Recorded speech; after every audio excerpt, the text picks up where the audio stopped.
Hello, people. I'm Detroit Miracle. Yes, and indeed.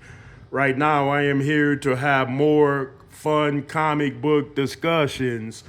This one would be another power levels discussion pertaining to none other than Skeletor.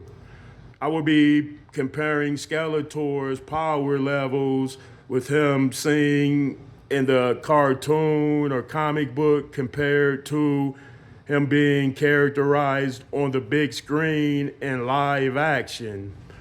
Okay, let's go to the cartoon version of Skeletor that we've all come to admire and appreciate.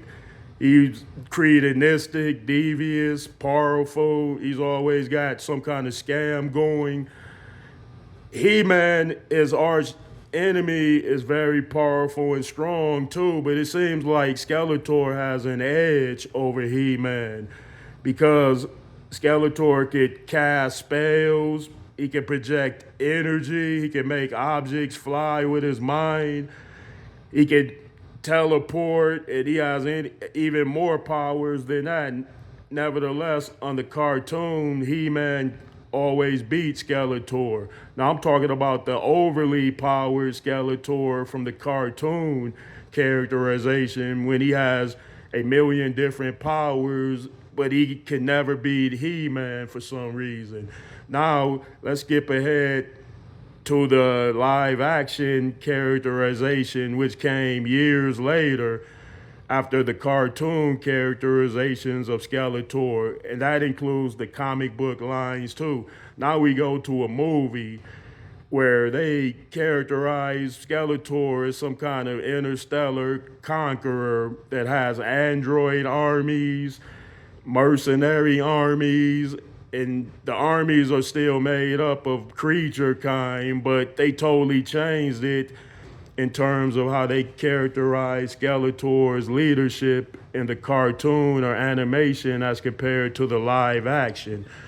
Now, in this film, in the live action film characterizing Skeletor, throughout the film, he didn't appear to be quite as powerful as he was on the cartoon.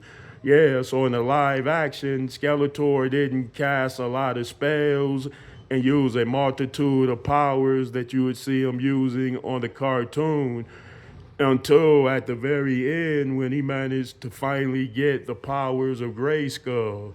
Then once he had those powers, he completely transformed into a golden type of space god. So then you see him casting all types of energy bolts, shooting energy out of his eyes in terms of destructiveness. And on the cartoon, the Skeletor without those enormous Grayskull powers could pretty much do the same things that you seen him doing once he got the powers of Grayskull on the big screen.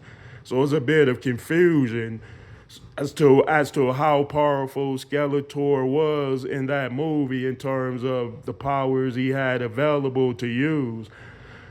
Because he didn't, well, he used a destructive energy power on that girl. He used it to first he fried the cells in a teleportation device, and then he used it to put a disease on that girl when he shot her with red as lightning. That was the only amazing display of power that Skeletor used in the live action film. And he would do numerous feats like that in the cartoon regular, and more feats than that. So, in other words, they didn't characterize Skeletor as being powerful at all in terms of raw power, but he had military power. We know that as far as his army on the big screen. Yeah, folks. So I wanted to get that out in the open. Let me know what you think about it as well. Indeed.